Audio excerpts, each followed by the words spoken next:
Hello, in this video I wanted to talk about one of the fundamental issues that comes up time and time again with eBay, and that is solving disputes between buyers and sellers. And I'm going to try and explain why I think this is a fundamental problem that eBay will never solve.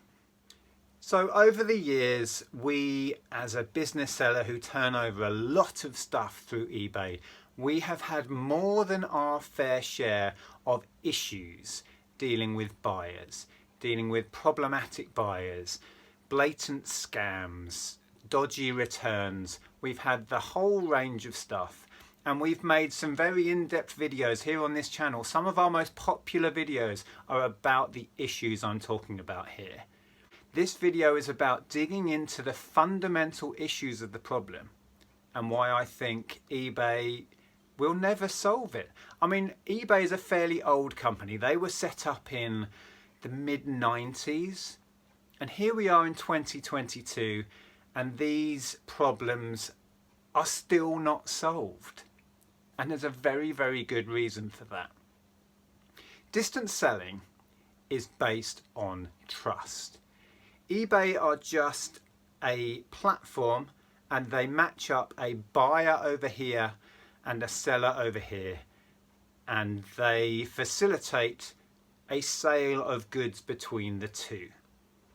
eBay's role is just as a platform, and the fundamental problem is it's all based on trust. Trust that the seller is being honest about the item, about the condition of the item, about the fact that they've actually sent the item. Because eBay never lays eyes on it. Doesn't know what was packaged, what condition it was in, was it actually sent. That's all based on trust. And then you have the buyer, equally. Everything they say and do is based on trust. eBay doesn't know what the buyer received, doesn't know the condition that item is in. eBay as a middleman is not party to any of the detail of the item, what condition it started its journey in, what condition it arrived in.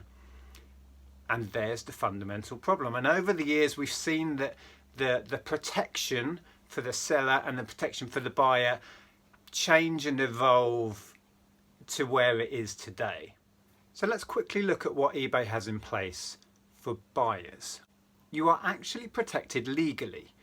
There are distance selling regulations, which means you have the right to return an item you have bought through an internet company for pretty much whatever reason you want. Right? You have the right to return within a certain window of time for any reason. Change of mind, whatever. Okay, so eBay has to factor those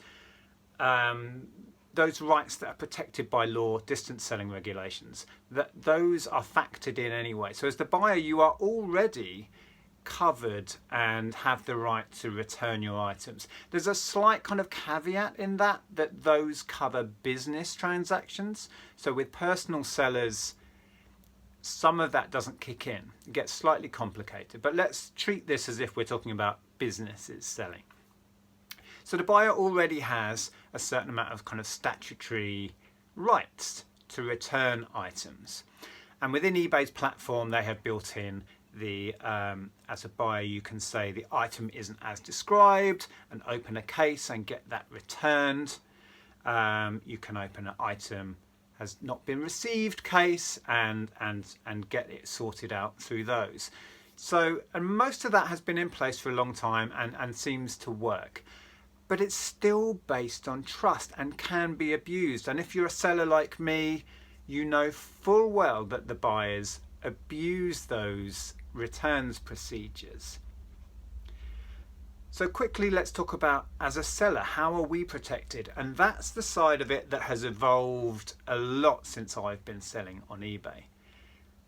And we've got to a point now where they've kind of come up with a weird compromise where eBay effectively admits that there are issues and they will take some of the hit when us as sellers are ripped off, right? There is seller protection now. We made a video about a headlight return. If you followed the channel for quite a while, you'll know the one, but I will link it below in the description box. I'll probably link that video at the end as well, because it's a really interesting, very in-depth look at when things go wrong. But around that time, it was fairly new that this seller protection was brought in, and the kind of compromise they've come up with is, if as a seller we dispute what the buyer is saying, we have the right, as long as we are a top rated seller, we have these seller protections. I'm looking down there because I've opened it up on the laptop just to check in my head what we actually have as protection. And we can take advantage of only having to give the buyer 50% back. And from what I've been led to believe, eBay themselves cover the other 50%. Let me know if I'm wrong on that one. But effectively, the way I see it, eBay is saying we will take the hit with you. So me as a seller, I lose half of the proceeds from that sale, and eBay cover the rest. So this option of only having to give 50% back to the buyer is eBay's compromise. But be careful, because if you don't take that option and you choose to dispute what the buyer is saying, you give up your rights and you let eBay decide, and in our experience, they will back the buyer. So it's a weird kind of compromise that they've come up with, and they really force your hand. They say, well, take a 50% hit or leave it up to us to decide. And let's be honest, it's not really a solution, is it? You still lose 50% of the revenue from that sale. You know, it's a half-baked kind of compromise that eBay has come up with. But I think that's about as good as it's going to get.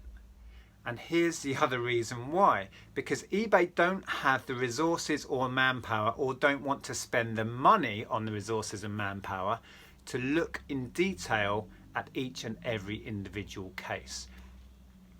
They just don't want to. And we came up against that kind of brick wall of bureaucracy, if you like.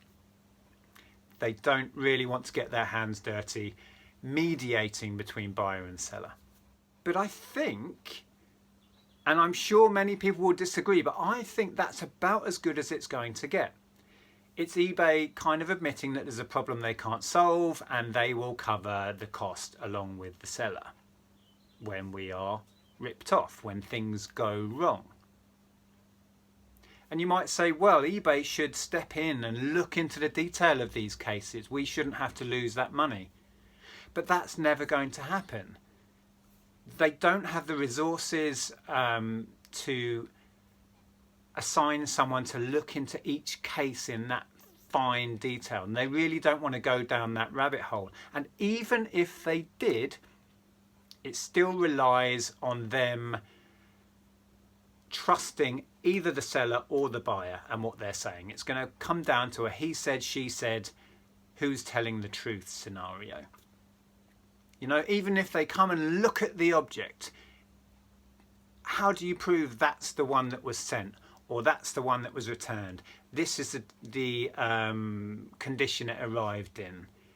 I haven't done anything to it since. Or these are the bricks that the buyer sent back, when the laptop they actually did send back is in the cupboard. You know, it all still relies on trust, even if eBay decide they're going to go down the route of arbitrating each and every, you know, problematic return. I think one thing we really have to keep in mind in all of this is there are sellers that are ripping off buyers. There are buyers that are ripping off sellers. eBay doesn't know what is going on in any of the cases. And it is actually really difficult when you dig into what information eBay has and how much trust they have to rely on in their sellers and buyers. coming up with a solution that fits all is really, really difficult. I mentioned laptops and bricks before. That's kind of the classic scenario, isn't it? As a buyer, you spend £500 on a laptop and 3 bricks turn up in the post. But eBay doesn't know that you're telling the truth.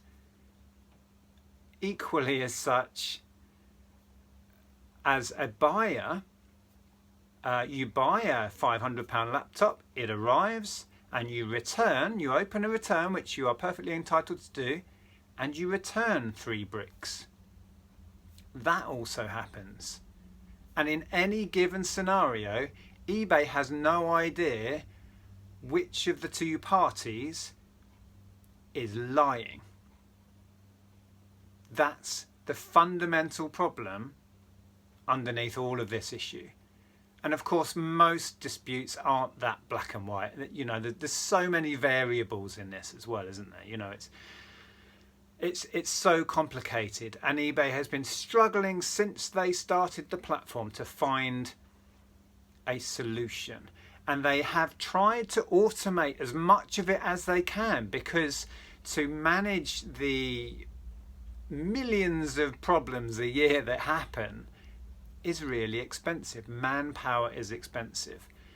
So they have tried to automate things. They've tried to create one-size-fits-all policies. And as somebody who's been involved in quite a few of these disputes, it's really frustrating, because when you know you're honest and you know what's happened and you know you've been ripped off, it feels so frustrating that you are not listened to. But sadly, eBay doesn't know that you're the one in the right. That's the problem. This is why eBay can't solve it. It's your word against theirs. And very often it is the seller that's at fault. And the buyer is frustrated. They've lost their money. But eBay doesn't know that they're in the right. You see, it's a messy problem